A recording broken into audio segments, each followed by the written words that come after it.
So here goes our first lesson.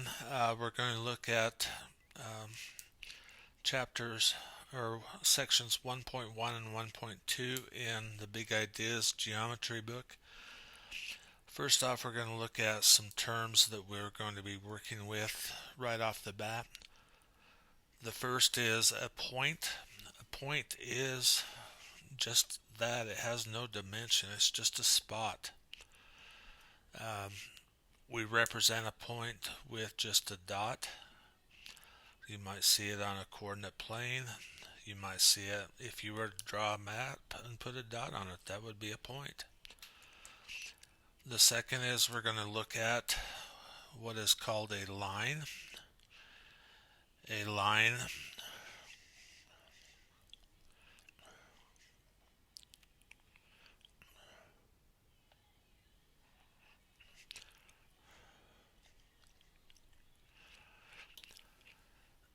line has 2 points and continues through those 2 points. This is one-dimensional. It just goes either left or right, up or down, whichever way the 2 points are aligned. There can only be one line that connects 2 points. Think about it. If you were to have a point A and a point B and you were to draw a straight line, you can't draw any other line. If you were thinking about doing a map, you might have different directions to a place, but none are a straight line. The next is the idea of a plane, which is two-dimensional. So you might have points that are scattered about, say, a map.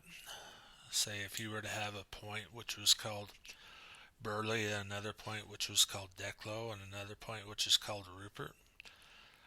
Those would all be on the same plane as you look at a map. They're not connected by any other way. So here's some things that we talk about. Points that are on the same line are called collinear, and points that are all within the same plane are called coplanar.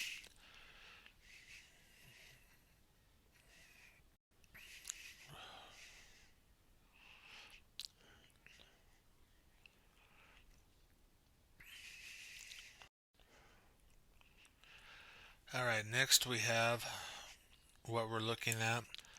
If you look at taking 2 points that are on the same line and just go from point to point, that is called a line segment or a segment.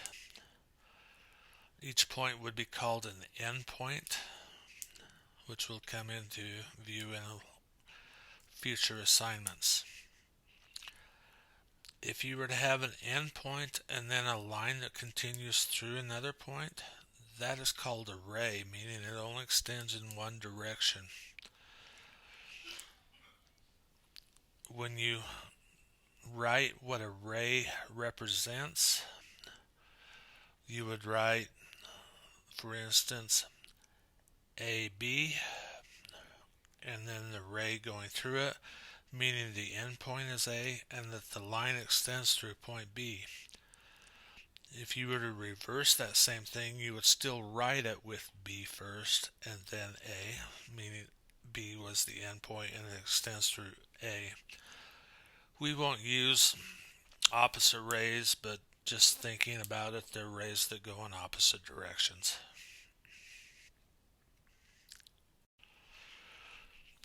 Going into section 2, we learn about what is called the ruler postulate, meaning that if you have 2 points, that those 2 points have coordinates, if you were to look at a coordinate plane or anything else, and that there's some sort of a distance between those two. So the distance between A and B is the absolute value of the difference between those two coordinates. So you would take the coordinates of your last, subtract your first. If it were negative, because absolute value is a distance, your answer would be positive. If it were positive, your answer would still be positive. So let's say that x2 was negative 3 and x1 was 4.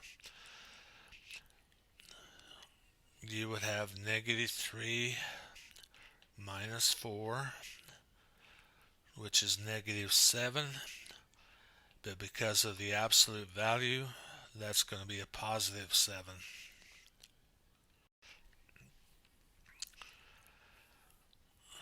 Now we look at what is called the segment addition postulate, meaning that if we have two separate segments dividing a longer segment, that longer segment is the sum of the two smaller segments.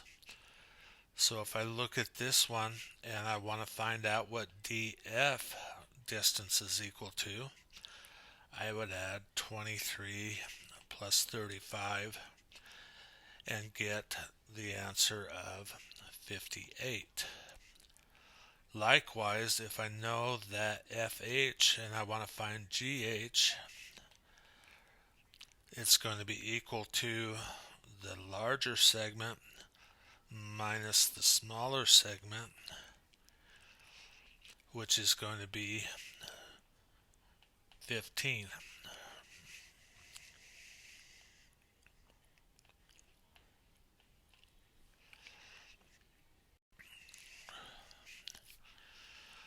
Finally, a lot of geometry is going to come down to this. We have a symbol which is called congruency, which is basically the same as being equal. So if you can measure the length of AB and the length of CD, and they are the same, they are called not only equal, they're called congruent.